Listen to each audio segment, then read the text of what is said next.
Alright, this is my monogreen Viven Reid list. It's actually kind of a super friends list. This Viven Reid reads, her plus one is look at the top four cards of your library. You can pick a creature or a land, put it in your hand, put the rest of your in the bottom of your library in a random order.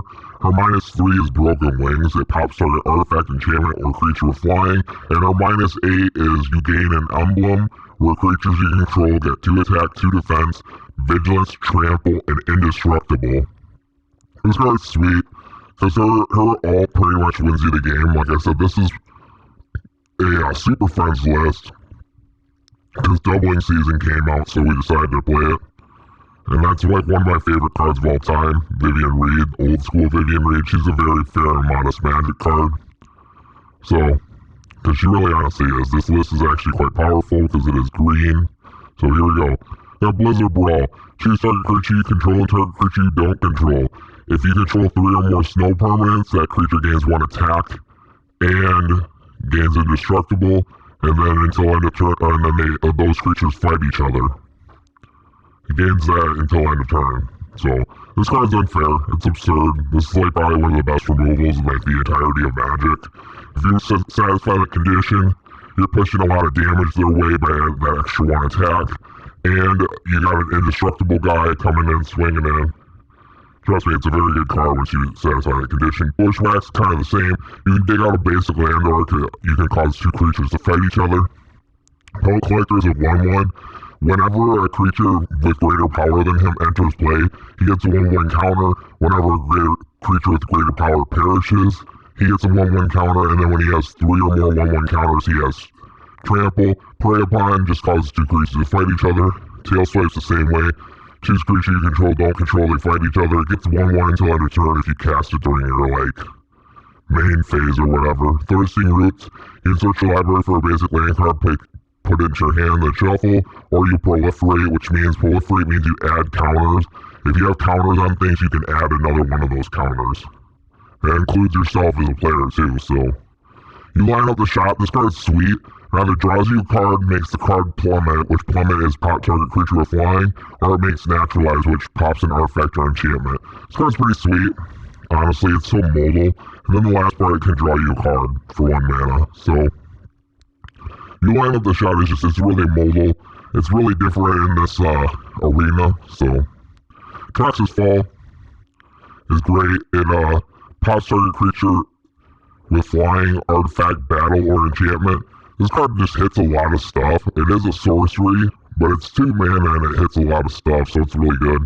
Bayou Broth is a 5/4 for 2, but you either pay an additional 3 mana for it or you sacrifice a creature. So you gotta sacrifice a creature if you want a 2 mana 5/4. He's just big. If you can satisfy the sacrifice thing, he's huge. He doesn't have any further downsides other than that. So that's actually pretty good. Bite Down, target creature you control deals damage equal to its power to Planeswalker creature. Excellent card. Canker Bloom, you can sacrifice it, choose 1, pop artifact, pop an enchantment, or proliferate. Pop Copper Longlegs has reach, and you can sacrifice it to proliferate. Cosmic Hunger is Bite Down, except it also can hit battles. So, Devouring Tendrils is a sorcery. It's Bite Down, except when the permanent leaves, you gain 2 life. But it's a sorcery, and you gain 2 life, so it's that's its upside. It gains you a little bit of life. But it is a sorcery, so keep that in mind. When I say Bite Down effects, it's the target creature deals damage equal to its power to target. So when I say those bite effects, I'm going to just start calling these bite effects. Description of Abundance has Kicker. You can put 2 1/1 counters on a target creature, gain life equal to a target creature's power, or have 2 creatures fight each other. If you kick it, you choose all 3 modes instead for 5 mana, which this card's just a boatload of value. I mean, that's a lot of value for 5 mana once you kick it, or even for 2 mana, it's still good. Invasion of Ixalan. When that enters play, you look at the top 5 cards of your library, you can grab a creature or a land, put it into your hand, and then when you win the battle, it becomes Belligerent Regisaur. It has Trample, and then whenever you cast a spell, Belligerent Regisaur gains Trample or Indestructible until end of turn, and it has Trample. So this card is just like a big bully, can kind of constantly swing in every turn, and kind of bruise up your opponent pretty effectively. So, Invasion of Ixalan is just a good card. A lot of the battles are, because they work as like kind of like sorcery or instant speed spells, and then a creature too, so that's what makes a lot of them good. Carl Harpooner has reach into Undergrowth. Undergrowth, you count the amount of creatures in your graveyard, and he gains that much attack, and then he fights a flyer. So usually he ends up perishing because he's only got 2 defense, but he can fight flyers. Master Rebuke is Bite Down. They're literally the exact same card, just a different name. This is Triumph. You can search your library for up to 2 basic land cards, basic forests, and put them into your hand. If you have a Nissa Planeswalker, you can instead grab 3 lands and put them in your hand. Pollenbright Druid enters battlefield. You choose one. You put a 1/1 counter on target creature, or you proliferate. Prize Fight is a fight effect, except it gives you a treasure token at the end of it. Smell Fear is a fight effect, except it proliferates at the end of it. Depth of Swordslinger, you choose one. Target creature gains 2/2 and gains Vigilance until end of turn, or you proliferate. Animus Might costs 2 less if you target a legendary creature. It's the bite effect, except it deals double damage. It does double its power. Oranreef Ooze is a 2/2. When it enters play, it can give a creature a 1/1 counter, and whenever he swings, you add a 1/1 counter to things that already have a 1/1 counter on them. So when he attacks, then you do that. So if he's got a 1/1 counter, and then he's got like somebody on the side of him with a 1/1 counter, they both gain an additional 1/1 counter every time he attacks. So Bouncer's Beatdown is the Bite Down effect, except it costs 2 less if it targets a black permanent, and when you remove that permanent, it gets exiled instead. Carnivorous Canopy, pass target artifact enchantment, or creature with flying. If that permanent's value is 3 or less, you proliferate. So it's just better bite, or it's just a little bit better Broken Wings, but it is a sorcery. Charges Forever Beast is a bite effect, except you can reveal the creature from your hand and have it deal damage equal to. That's what I like about this card, is you don't have to have something on the board for it. Courageous or Contagious Vorak. This card is actually really sweet. I love this card. When you play him, you look at the top 4 cards of your library. You can grab a land and put it in your hand. If you don't grab a land, you can proliferate. Evolution Sage reads whenever you play a land, you proliferate. You can proliferate. Actually, I think it's a must. Yeah, it's a must. Fight Rigging. At the beginning of your turn, you put a 1/1 counter on something, and when it comes into play, you hide away 5, so you look at the top 5, tuck a card underneath it. Then if you have a creature with 7 or more power in play, you play the hidden away card for free. It's a play effect, so you can play lands. Mage Duel is it's a fight effect, except it costs 2 less if you cast another spell before it, instant or sorcery before it, during that turn. Fight effect means they deal damage equal to each other, and fight effects can only target creatures too. So that just clears that up. Savage Stomp, it costs 2 less if you target a dinosaur. Put a 1/1 counter on it, and then it fights. Tandem Takedown, you pick 2 of your guys, they both gain 1 attack, and then they bite whatever their target is. Target creature or planeswalker, or battle. This one targets battles too, because it's from the battle set, so.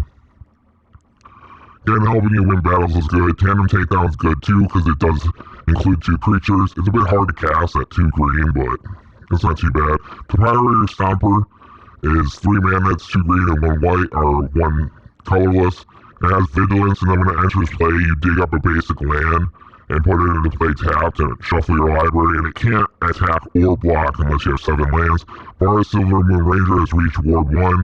When a creature or planeswalker enters the battlefield, you venture into the dungeon. It only triggers once per turn. The dungeon is a mechanic where you pick what dungeon you're going through, and as you're going through the dungeon, you do what it says on the dungeon. Like, for instance, you went through the first dungeon, you go like, the first room, second room, third room, fourth room, you gotta go in order. Viven Champion in the Wilds, this card is pretty sweet. You can cast creatures as though you had Flash. Her +1 gives something Vigilance and Reach until end of turn. And her -2 is you look at the top 3 cards of your library, you exile one of them, and for as long as it's a creature, you can cast it whenever you want to. Wayward Swordtooth has Ascend. You may play an additional land on it and during each of your turns, because you can normally only play 1 with him out, you can play 2. And then he can't attack or block unless you have a City's Blessing. A lot like Topirate Stomper, except he's a little bit easier to satisfy.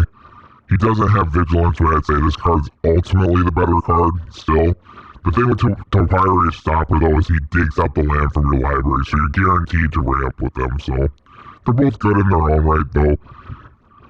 Like, this guy's good because he has a lot more staying power, and in the long run, he's better. If you're, like, drawing a bunch of lands, him allowing you to play additional lands per turn is nice.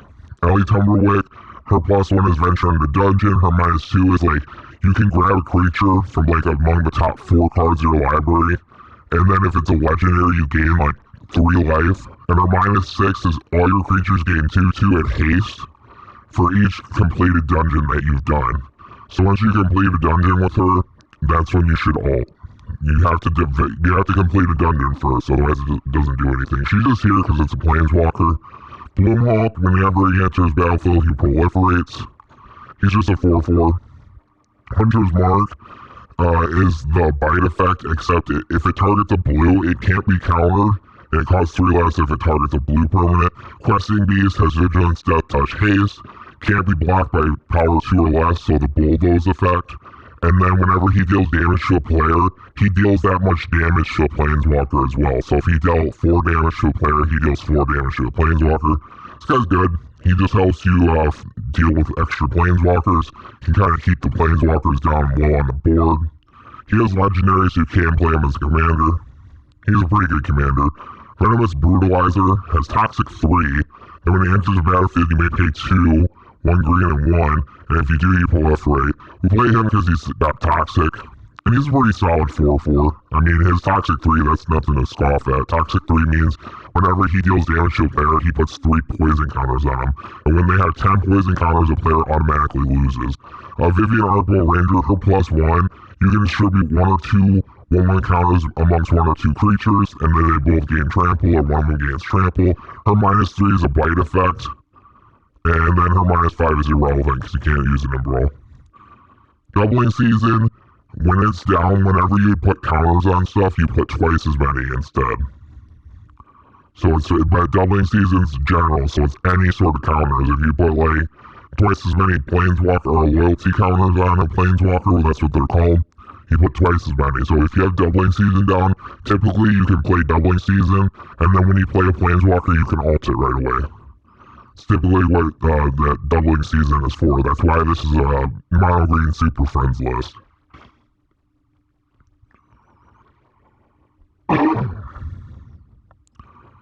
But that's all the Doubling Season does. Whenever you put counters on stuff, you put double instead.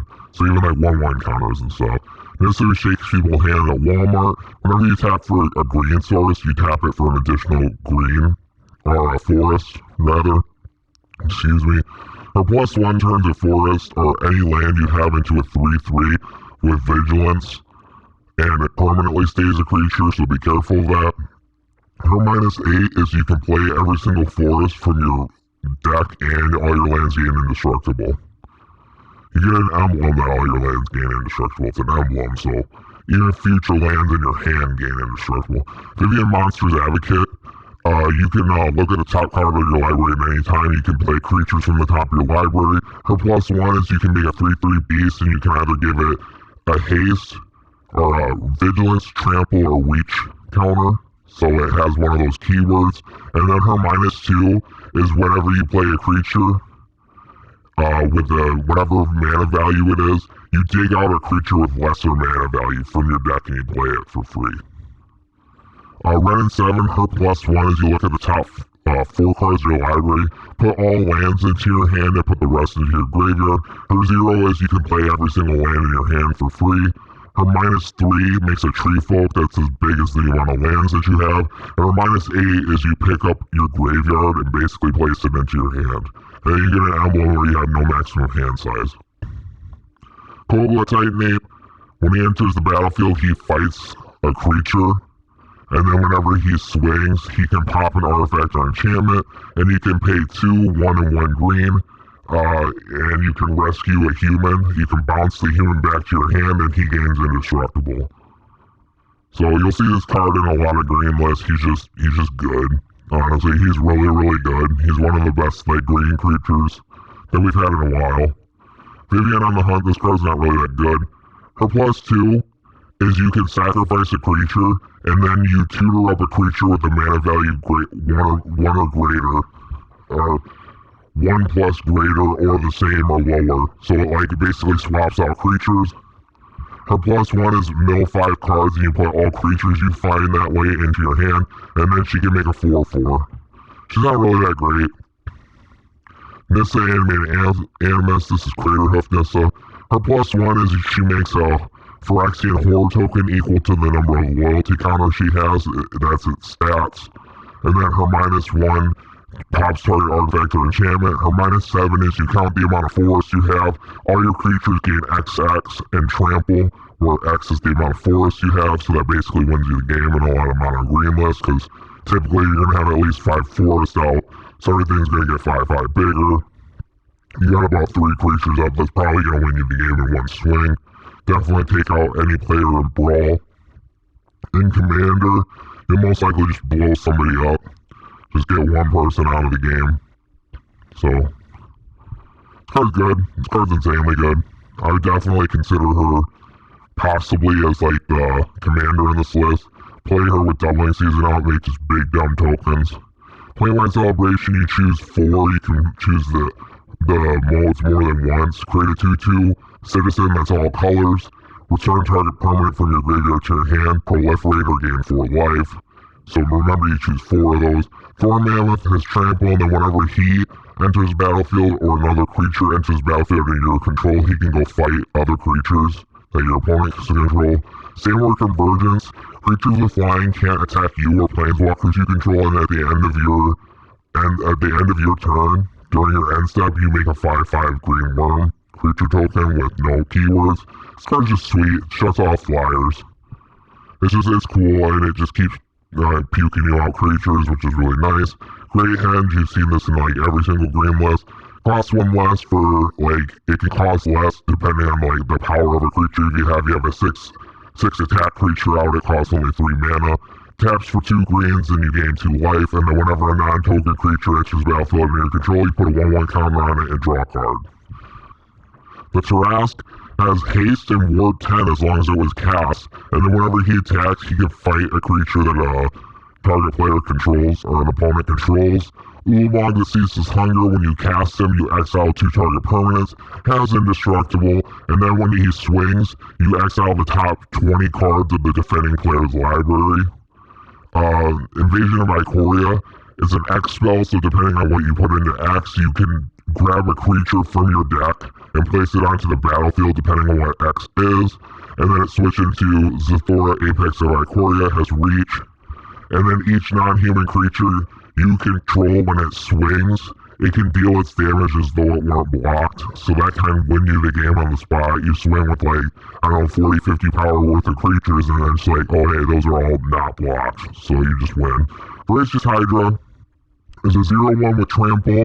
When it enters the battlefield, you choose 1, either fight the creature, or you double the amount of 1/1 counters on it. So say for instance you played it for 4 mana, it'd be a 2/3, you could use its second effect and make it a 4/5 instead. This card's good. It's good when you can put a lot of mana into it, and then it just becomes huge. Alright, this one's a win. This is Flip. This is up against Muldrotha the Gravetide with our mono green list, so let's go. Waiting on our opponent. A little bit of color saturation, and I flip the page. Waiting on our opponent. Put 1 back, because they mulligan twice.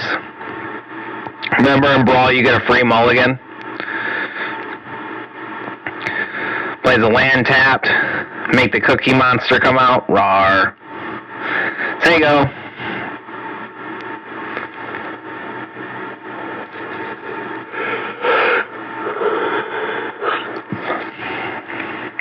Waiting on our opponent. Trying to figure out what's what. Play a green source, play a dude, or Canker Balloon. Remembering you can sacrifice him.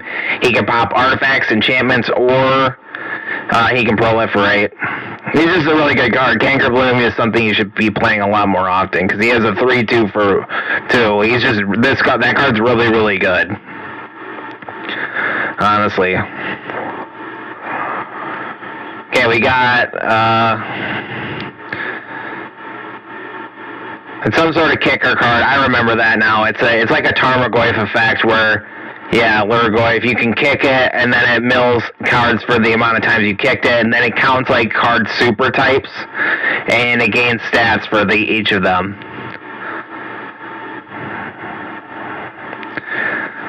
Send dude their way, they block, they both trade.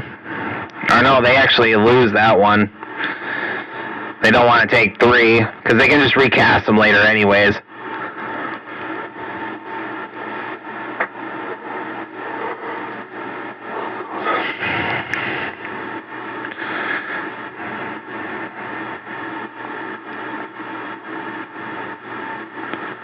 We go ahead and use Inscription of Abundance to give them 2/1/1 counters. Hit their Shieldred before our turn ends, because we didn't do anything that turn.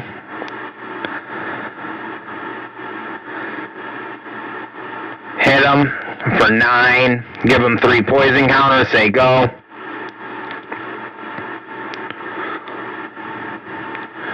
They go ahead and play a Satyr Warefinder. He can grab lands, like the top 3 grab lands and put the rest in the graveyard. Again, these type of self-mill effects are excellent in Muldrotha. That's what you want to be doing. I'm going to play Great Henge here for 3 mana. And that's us back 2. We go ahead and play Viven Reid here. We plus her. And we grab the Tarask. We send just our Brutalizer. Hit him for 6. Wipes out that creature, say go, because that Satyr Warefinder is a 2/1, so it would have, the Canker Bloom and him would have traded. They play an Muldrotha.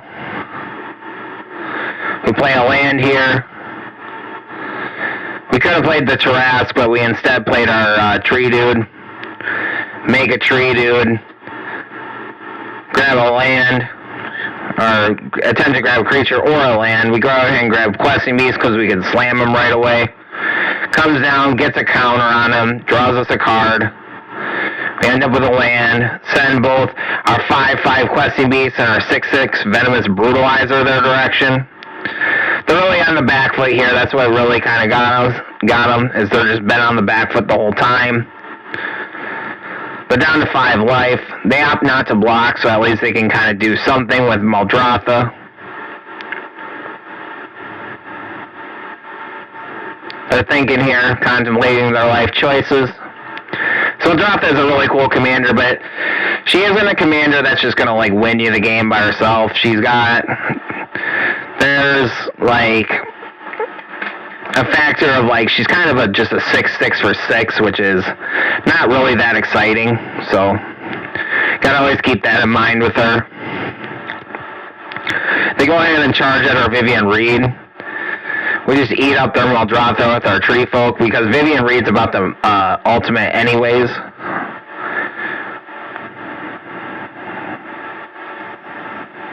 We throw out the good game here because we're about to win anyhow, because she's going to give all of our team trample and 2 attack and 2 defense. They say the good game. They see the writing on the wall. They quit. Good game, opponent. Thanks for playing. Alright, this is up against Chuckles. They are playing Talion the Kindly Lord. This is a loss. He's a Dimir commander. This is Fairies. When he comes into play, you pick a number for like between 1 through 10, and if you play like creatures with that power, toughness, or like mana cost, he drains you for 2, and then he like draws a card. Is basically what he does. So you can pick a really common number like 2, and he can start really going off. You can play Contagious Vorak here. Remember, he's a 3/3. Now you look at the top 4 and you can either grab a land, and if you fail to grab a land or you choose not to grab a land, he proliferates. So He's been quickly becoming one of my favorite, like, little 3-mana green cards. Because he's just good. Honestly, he really is. Go ahead and play our Voracious Hydra here for 2. Well, we pay 4 mana for him total, but we put 2 into X. Go ahead and make him a 4/5.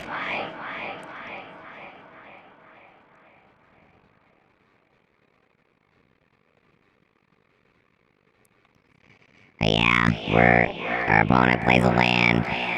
We're kind of just waiting to see what they're doing. They opt to just say go by holding up some sort of removal. They can play a lot of things out of their flash speed, because I think their commander has flash. And they're Demir, so they have a lot of instant speed interactions. They either have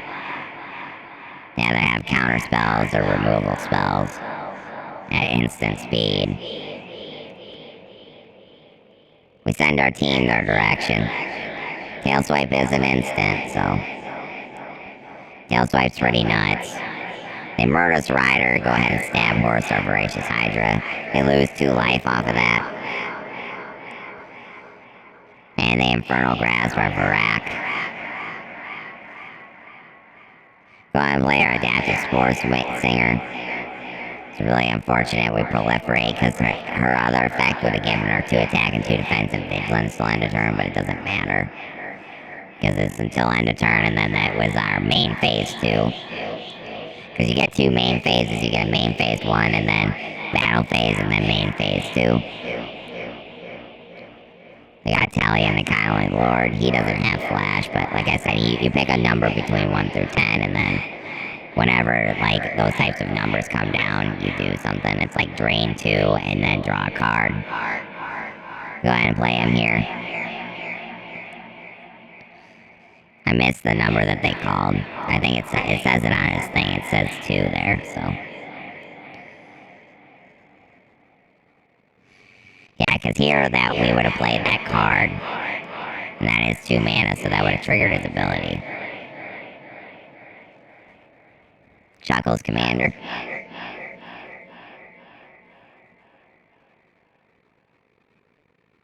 Yep. His ability activates. We lose 2 life and they draw a card.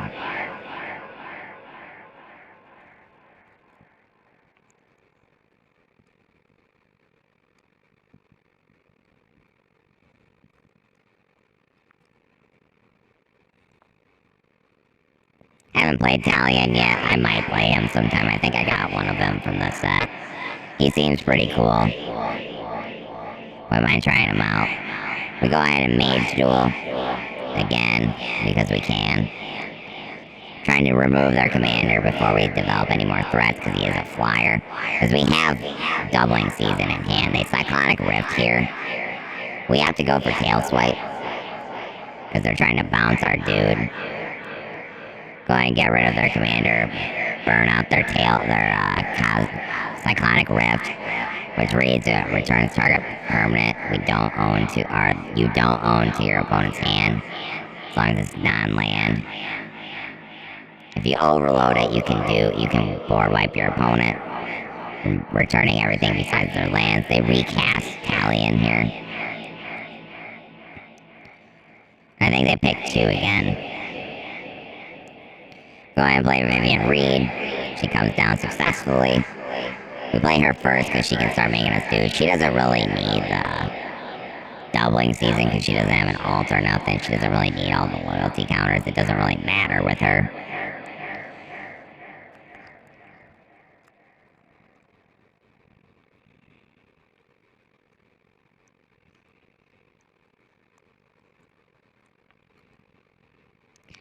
They go ahead and play their fairy dude. He's like a 1/3. Talion's Messenger. It's kind of like Raffine, except worse. So whenever you attack, you get to, like, draw a discard. It's basically like it connives, is what that's called. It's basically like a worse Raffine, is basically what it does. But it's easier to cast, though. And it does give counters off of lands, which Raffine does not. Go ahead and attempt to play Viven Reid here. I'm pretty sure the counter spell is here, because that's what that delay is for.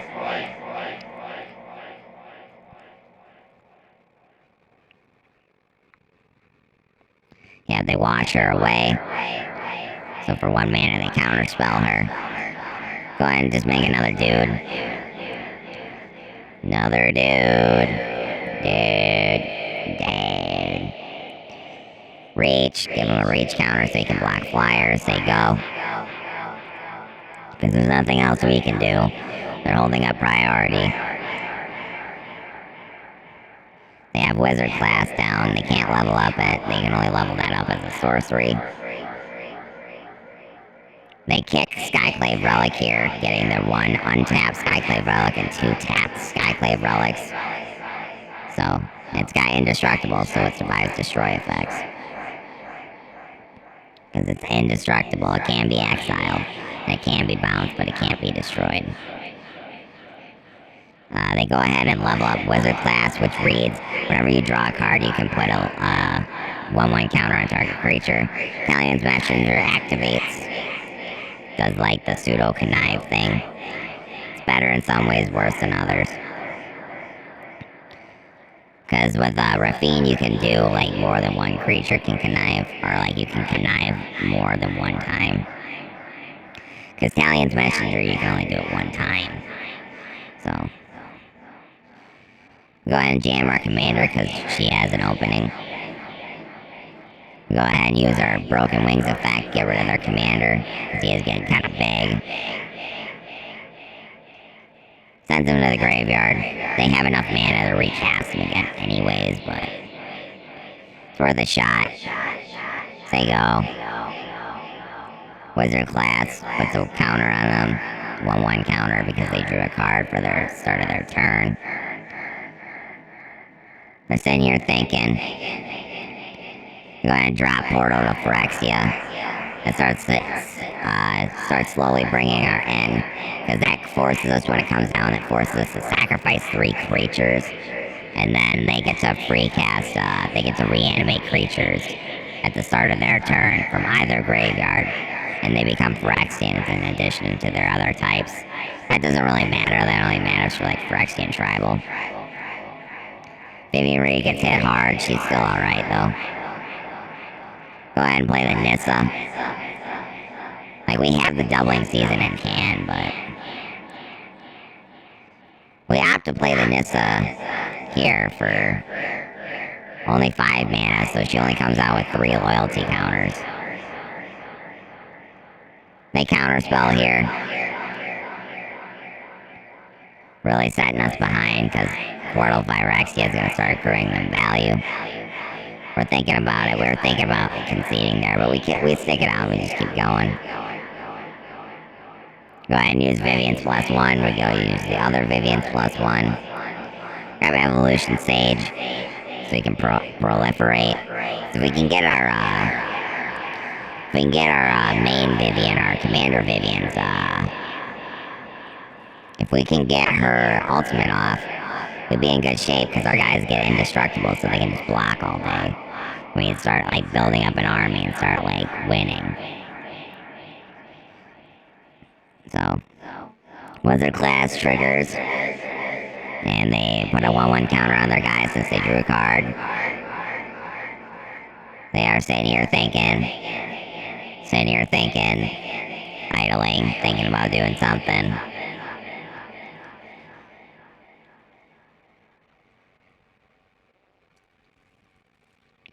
So, they play Talion here for a boatload of mana because he's been played 3 times already. This will be the 3rd time he's played. They declare whatever number they declare. I think they declare 2 again. Remember, our spider has reach, because it's a spider. It's kind of the thing with spiders is, more often than not, most spiders have reach in Magic.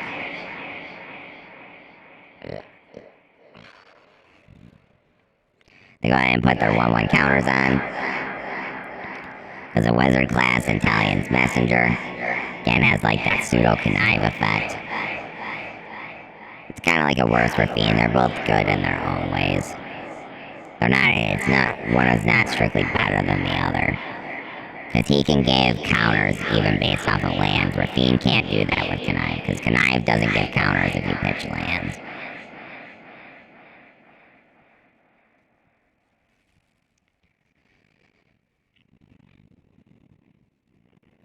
But yeah, we're waiting, and then they say go. They have 2 mana open, so they could counterspell. Trying to find an opening where they don't. We're kind of playing Wayward Sword Tooth to test if they test the waters. You got a counterspell? Yes, no, maybe so. They think about it. Have a think. Have a think.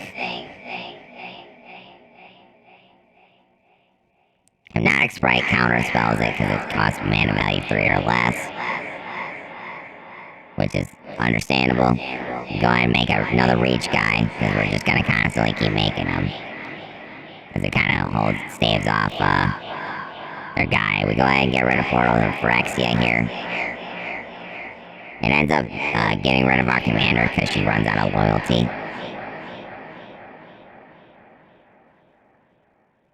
We opt not to play Resolution Sage here. Or Evolution Sage here, excuse me. Wizard class triggers. Puts a 1/1 counter on. They play a land, it's a Faceless Haven. They can turn that into a creature as long as they put 3 snow mana into it. They play a Midnight Clock, which that's once it gains enough midnight counters, it eventually pops open and then it wheels their hand, recycles their graveyard back into their deck, and then they draw 7 cards. That's what a wheel effect is. The draw part of that, the recycling the graveyard effect, is clearing the mind. They refocus. We'll call it a refocus effect. But we have to just let our Viven go, because then we at least have blockers. But she's gone anyways. They're swinging with 3 creatures, and we only have 2 blockers, so she's gone anyways.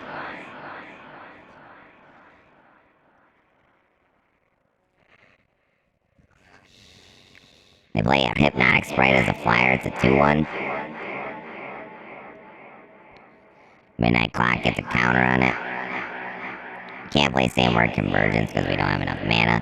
If we were able to play Sandworm Convergence, we probably would have been in better shape. I think they counterspell it actually later down the line.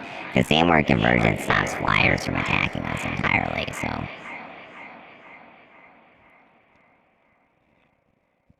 If we can get that to stick, we can pretty much win the game off of that. Because pretty much everything they have flies, so. Alright, it's about to be the end of the game here. They play Kindred Discovery. You choose a creature type, and then whenever that creature type swings for an attack, you draw cards equal to the number of creatures that did attack with that type. Yeah, because they draw 2 from Declaring Fairy, and then 1 from their Messenger, and then we just say screw it, and then good game.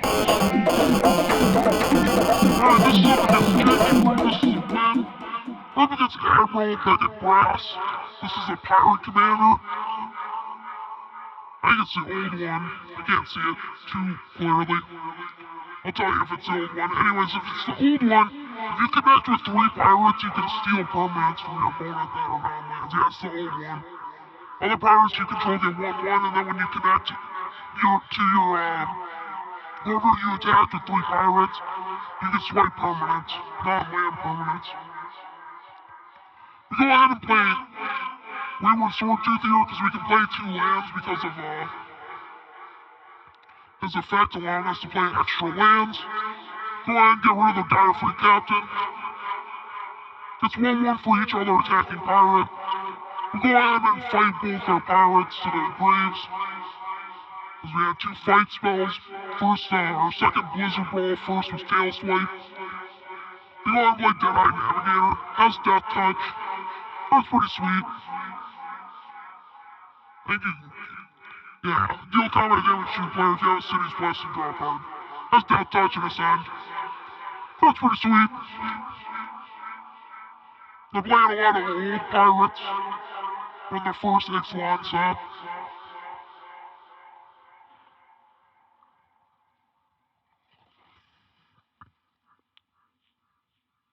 Yeah, Pit of Offerings. It's a cave. When it enters battlefield, you can exile a card. And add 1 mana of any of the exile cards' colors or colorless. Go ahead and tap our gray hinge down just to gain a little bit of life. Then adapt to Spore Swinger down. Or Spore Singer, excuse me. Give 2-2 and Vigilance to our Dino. And with this, we have enough to hit the city's blessings so our dinosaur can attack and do stuff and things. Go ahead and give it Reach. Reach is the best defensive keyword there for against flyers. Otherwise, it's Vigilance. Because Vigilance means you can attack and defend. So, it's the most aggressive keyword is actually Vigilance. Trample is just like guarantees damage across, but Vigilance, make sure you can attack and defend. That's the new Admiral Brass Unsinkable. When she enters the battlefield, she can mill 4 cards, and then you can play Pirates of your graveyard, and they become 4/4s, and they gain a finality counter. Finality counter means when they return, or when they perish, they get exiled instead. She returns them for free too, as you just saw right there, so. I'd say ultimately she's a better card than the old Bracket Brass. Just the Bracket Brass, the first one's really cool, but ultimately she is a better card, the newer one. We failed to find, so we proliferate here.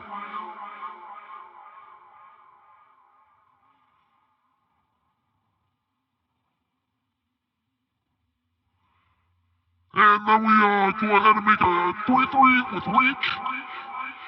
We go ahead and swing in with our 4/4 with Vigilance, because Adaptive Spore Singer does have Vigilance. Attacking doesn't cause it to tap, that's what Vigilance means. So it's a very aggressive keyword, because you can constantly keep swinging in. And eventually chipping away at your opponent's board, especially once a guy gets big.